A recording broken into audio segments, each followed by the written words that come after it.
Have you ever felt like you're constantly swimming against the current, surrounded by voices and influences that drain your energy more than they feed it? Who are the people around you? Right now, I want to invite you to take a pause and reflect. Who are the people around you? Do they lift you up or bring you down? Today, let's dive into the ancient wisdom of the Stoics, exploring how choosing our companions and setting personal boundaries can radically transform our journey through life. But before we continue, if you're seeking inspiration to live a fuller and more authentic life, subscribe to the channel and turn on notifications so you don't miss any of our insights.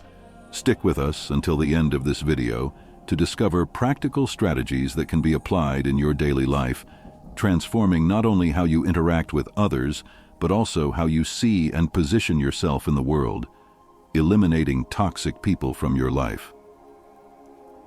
Have you ever stopped to think about how much the people around us influence our lives? It seems like we're always in the middle of a lot of noise and pressure, where every little thing we do is closely analyzed. But there's a secret that can change everything: who we choose to be close to us. There are people who are like a calm river, helping us move forward smoothly, encouraging us to be better. But there are also those who are like a storm, bringing problems and confusion, and we end up getting lost along the way. The Stoics, some guys from ancient times who were masters in the art of living well, talked a lot about this. They said that we need to have self-control and find our peace, no matter the chaos that's happening outside. They make us think. Are the friendships we have helping us grow or pulling us down? Get away from people who bring negativity. Getting away from someone who only brings negativity isn't weakness, it's strength. It's choosing to have around us those who are truly worth it. It's like taking care of a garden. From time to time, we need to pull out some weeds so that everything looks truly beautiful. Of course, this isn't easy. We need to be honest with ourselves and think about what's really important. But just imagine how light it must be to walk around surrounded only by people who support you, in an environment where you can breathe easy, away from bad judgments and negative vibes. So, how about thinking a little about this? The voices you're hearing in your life, are they lifting you up or dragging you down? Getting rid of toxic friendships isn't just about caring for yourself. It's also about discovering your own strength and learning to navigate life in a calmer and more meaningful. Remember, the people we choose to be close to us are fundamental pieces in our lives. Establish personal boundaries. So, let's choose more carefully. This is the time to look around, think carefully, and make the changes that need to be made. Because, in the end, the quality of our lives is defined by the company we keep. So, are you ready for this choice? Establishing personal boundaries. Time is an increasingly valuable currency and our energy a finite resource. Setting boundaries emerges not only as a survival strategy, but as a fundamental pillar for a fulfilling and authentic life. But what does it really mean to set personal boundaries? And more importantly, how does it help us navigate the complexities of modern life? Think of boundaries as the borders on a map, outlining the territory that is exclusively yours: your time, your energy, your emotions. These boundaries are the invisible lines that help us define how far we're willing to go, what we're willing to accept, and where we need to say no. They are, at their essence, a declaration of self-respect and a recognition of our own worth. Without these clear boundaries, we become vulnerable to burnout, an increasingly common condition in a society that often glorifies the idea of being constantly busy. When we can't distinguish between others' demands and our own needs, we lose not only control over our lives, but also a crucial part of our identity. Establishing boundaries is, therefore, an act of balance, a delicate dance between giving and receiving. It's understanding that, to truly care for others, we need to be at our best, and that's only possible when we take care of ourselves. It's the art of saying no when necessary, not out of selfishness, but because we recognize that by preserving our well-being, we're actually cultivating a more fertile ground for all our relationships. But how do we establish these boundaries? It starts with self-awareness, with understanding what you truly value, what drains your energy, and what nourishes it. It's a continuous process of actively listening to your own needs and learning to communicate them clearly and assertively. Imagine for a moment the feeling of freedom when setting these boundaries, of having the power to choose how, with whom, and in what you invest your time and energy. Envision the peace of mind that comes with the certainty of living a life aligned with your deepest values. Now, I invite you to reflect. What boundaries do you need to establish in your life to protect your time, your energy, and your mental health? Remember, setting boundaries isn't a barrier to keep people away, but a bridge to more authentic and meaningful relationships. So, how about we start drawing these boundaries today? Because in the end, the quality of your life isn't measured by the number of tasks you accomplish, but by the quality of the experiences you choose to live.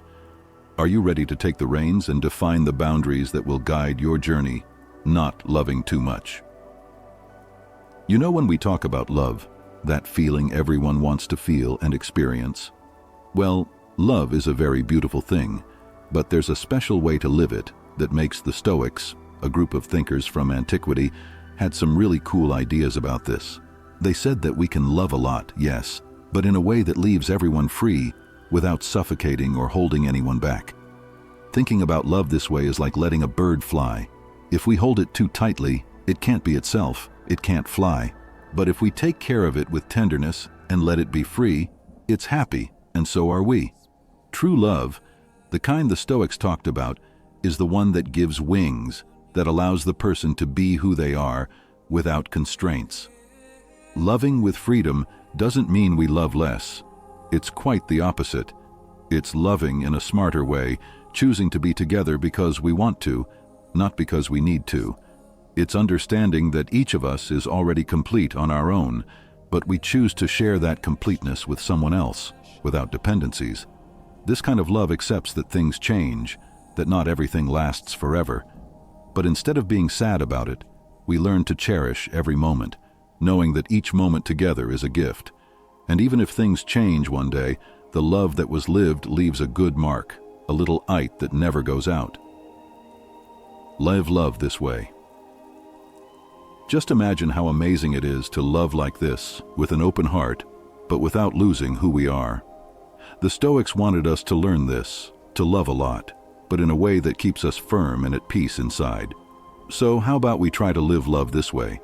Choosing to be with someone not to fill a hole, but to add, to make each other's life even more beautiful. That's the invitation for today, to love in a way that liberates, that feels good, that makes us feel more alive and happy. Shall we try? Expressing feelings and opinions with caution. In a world where every word has the power to build or destroy, to unite or divide, the art of expressing feelings and opinions with caution emerges as a beacon of wisdom. Imagine, for a moment, that our words are like the waters of a river. They flow with strength and determination, but also with the ability to adapt, to navigate obstacles with grace and resilience. In this context, Stoic philosophy offers you a map, a compass to navigate the summitimus turbulent waters of human communication. The Stoics, with their proverbial serenity, teach us that control over our thoughts and reactions is not just an act of self-discipline, but also a gift of freedom. Imagine being able to choose, with full awareness, the response you wish to give in any situation, rather than being swept away by raw emotions and instinctive reactions. This is the promise of Stoic philosophy, the freedom to respond with wisdom and consideration.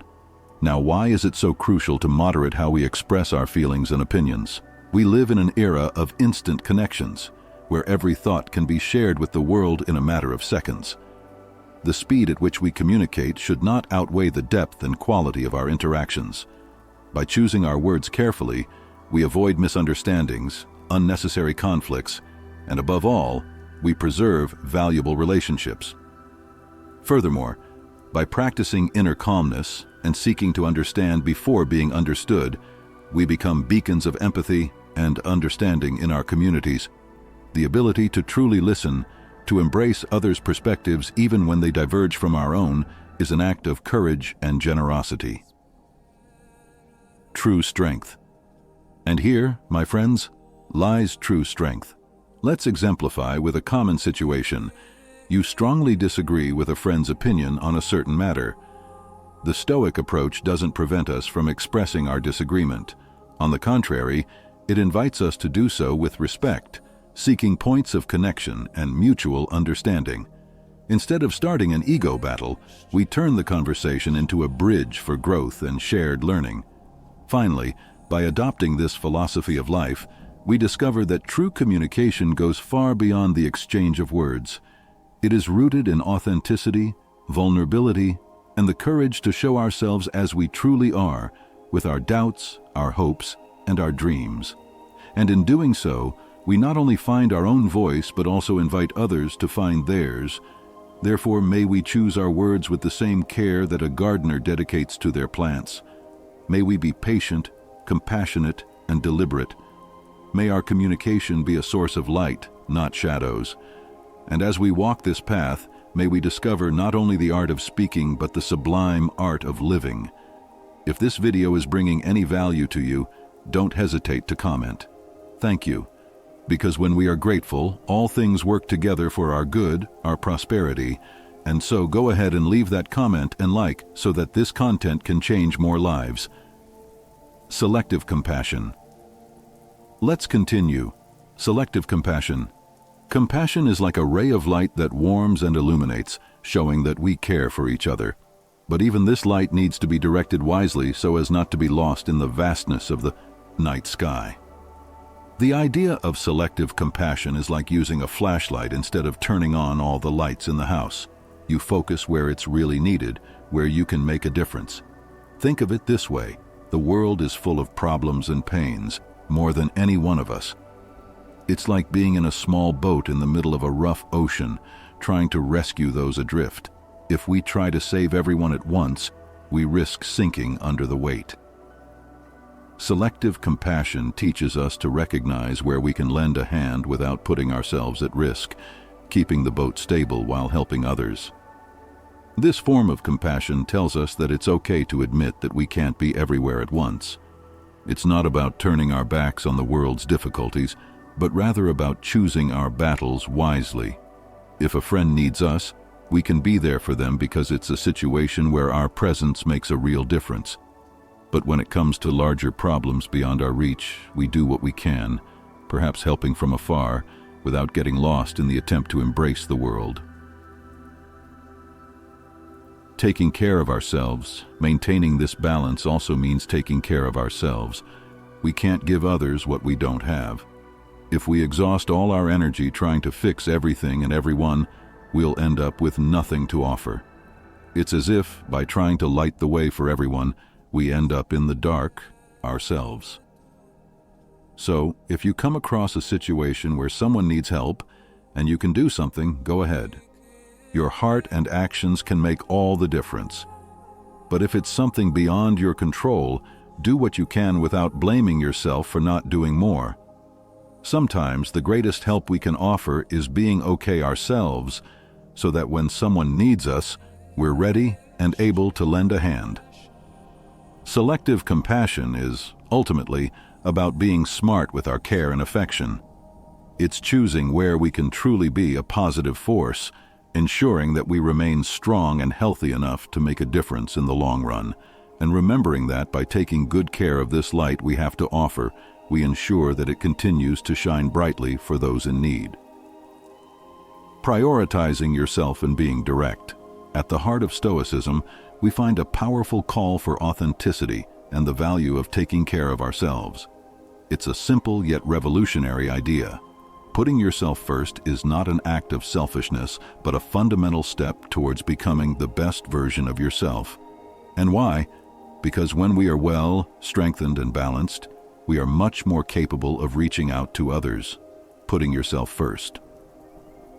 Let's simplify. Imagine you're like a glass of water. If the glass is empty, how can you offer water to someone else? First, you need to fill your own glass. That's taking care of yourself. It's ensuring that you are mentally, emotionally and physically prepared to face the challenges of daily life and to help those around you. It's not about always putting yourself ahead of others, but rather ensuring that you're not always putting yourself last. Being authentic and honest in your interactions is another pillar of this approach. Speaking the truth and being who you truly are may seem daunting. After all, what if others don't like it? But the truth is that honesty creates deeper and more meaningful connections. When you are true to yourself and to others, you build relationships based on trust and mutual respect, and that is the foundation for any healthy relationship. So, how do you put this into practice? How to put this into practice? It starts with small daily choices, saying no when something truly doesn't align with your values or when you simply don't have the energy to give. Allowing yourself moments of rest without feeling guilty. And when interacting with others, choosing honesty, even if it means having difficult conversations. By making these practices a habit, you will not only be taking better care of yourself, but also creating an environment where others feel encouraged to do the same. It's a domino effect of positivity, where everyone benefits. Remembering that you are important and that your health and well-being are fundamental is not selfishness. It's wisdom. It's the foundation from which you can build a rich and meaningful life, not just for yourself, but also for those around you. And that, my friends, is one of the most valuable lessons Stoicism has to teach us. If you're enjoying this, don't miss out on the opportunity. Purchase the ebook now, Stoicism in the 21st Century, Ancient Strategies for Modern Challenges, and unlock your prosperity, abundance, and improve your relationships with this ebook. Link in the pinned comment. Embracing adversity and finding strength in challenges. Embracing adversity and finding strength in challenges is a powerful idea that invites us to see life in a different way. We know that life is not a bed of roses. It comes with its share of storms and mountains to climb. However, it is precisely in facing these obstacles that we find our greatest lessons and opportunities to grow. Think about it. Each challenge that arises is like a unique test for our inner strength and our ability to adapt. When a problem appears in front of us, we have two choices: to retreat and feel defeated, or to face it head-on, using it as a springboard for our personal development. Stoic philosophy, rich in ancient wisdom, encourages us to choose the latter option. Imagine for a moment that each difficulty is a question that life asks us. What can you learn from this? By embracing our problems with this mindset, we transform obstacles into opportunities. Every adversity becomes a moment of learning, every challenge a chance to demonstrate our resilience. But how do we do this in practice? It starts with acceptance. Accepting that life will have challenges is the first step to overcoming them. This does not mean liking or wishing for these situations, but rather recognizing that they are part of our journey. Embracing adversity. Then we seek the lessons. Every challenge has something to teach us, whether about ourselves or about the world around us. Furthermore, embracing adversity allows us to strengthen our emotional control. When we face challenges head-on, we learn to manage our emotions, not letting fear or frustration dominate us. This emotional control is a powerful tool, not only for overcoming present difficulties, but also for preparing us for future unforeseen events. Finally, thriving in the face of adversity is a demonstration of strength and determination. Each time we overcome a challenge, we build a stronger version of ourselves, more prepared to face whatever comes our way. It's as if each problem solved adds a piece to the mosaic of our resilience, making it more complete with each passing obstacle. In summary, embracing adversity and finding strength in challenges is a powerful way to live life. It transforms fear into courage, uncertainty into opportunity, and suffering into strength. It is an invitation to look within ourselves, recognize our capacity for resilience, and move forward with confidence, knowing that, ultimately, we are capable of facing anything that life throws our way. Living in the present with fullness. Present experience. Living in the present with fullness is a transformative journey towards the heart of what really matters in life. The Stoic philosophy, with its ancient wisdom, illuminates this path, teaching us to anchor our experiences in the current moment. After all, life happens now, where each breath is a new beginning, and each moment is an opportunity to be fully lived. Often, our minds get lost in the labyrinths of past memories, or in dreams anxious for the future, distancing us from the richness of the present moment. However, by practicing the experience of the present, we learn to free ourselves from these living in the present shackles, focusing our attention and energy on actions and thoughts that are truly within. Imagine for a moment the power of really being where you are, of fully feeling every sensation, of being completely engaged in every task, no matter how simple. This not only enriches our life experience, but also makes us more effective and focused, allowing us to embrace joys and face challenges with a renewed presence of mind. But how can we cultivate this ability to live in the present with fullness? It begins with awareness, the simple act of noticing when our thoughts take us away from the now. Each time we notice this drift gently, without judgment, we bring our attention back to the moment, whether by focusing on our breath, physical sensations, or the task at hand. This practice of returning to the present can be strengthened through meditation, mindfulness, or even activities that require focus and total engagement. And as this skill grows, so does our appreciation for life. Suddenly, the little things begin to shine with a new light. Moments of connection with others become richer, and even challenges seem less intimidating, because we are equipped with the clarity and calmness that only presence can provide. Living in the present with fullness is ultimately an act of self-love and respect for life. By choosing to fully inhabit each moment, we not only improve our own existence, but also enrich the lives of those around us. Each moment becomes a celebration, an act of gratitude for the miracle of being alive here and now. So let us all strive to live in the present with our whole hearts, remembering that each moment is precious and irreplaceable. May we find joy in simplicity, strength in presence, and depth in everyday experience. And may, by doing so, we discover the true fullness that comes from being truly present in the vibrant tapestry of life. Gratitude practice, nurturing gratitude. Have you ever wondered why, in moments of silence, when the dust of everyday life settles, we feel a kind of inner calm? It's in that instant that gratitude, almost like a gentle breeze, stealthily enters our lives. It's not a new concept, nor revolutionary.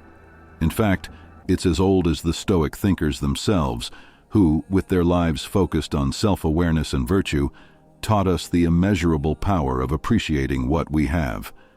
Gratitude isn't just about saying thank you, it goes much further.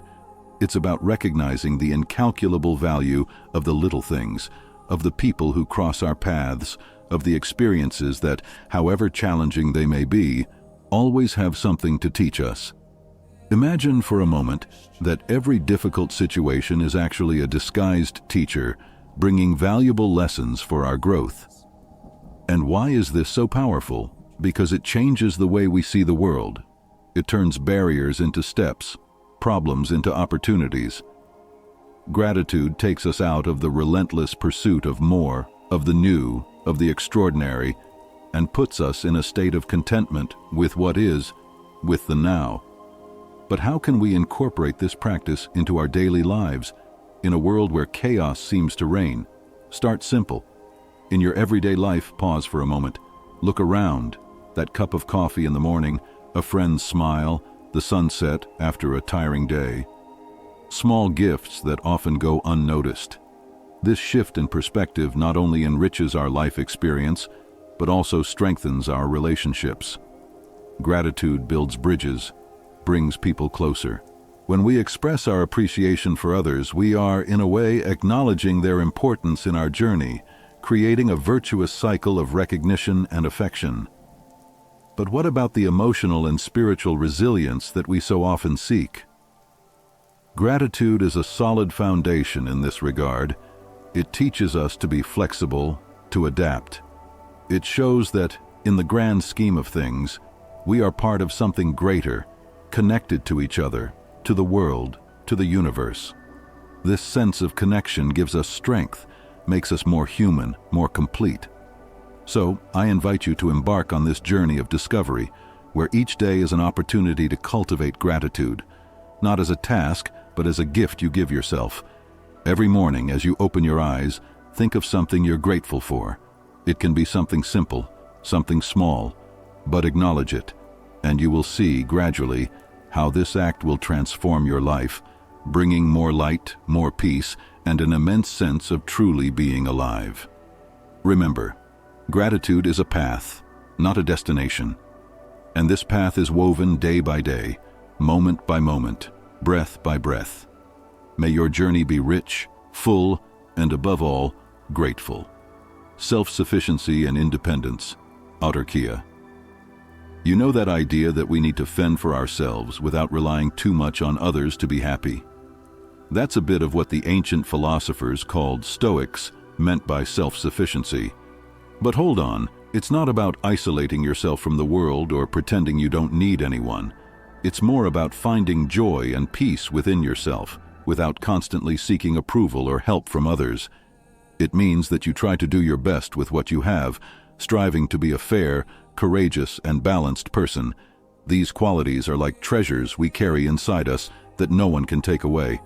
When we can live like this, external things like people's opinions or tough situations don't affect us as much. But how do we get there? Well, there's no magic formula.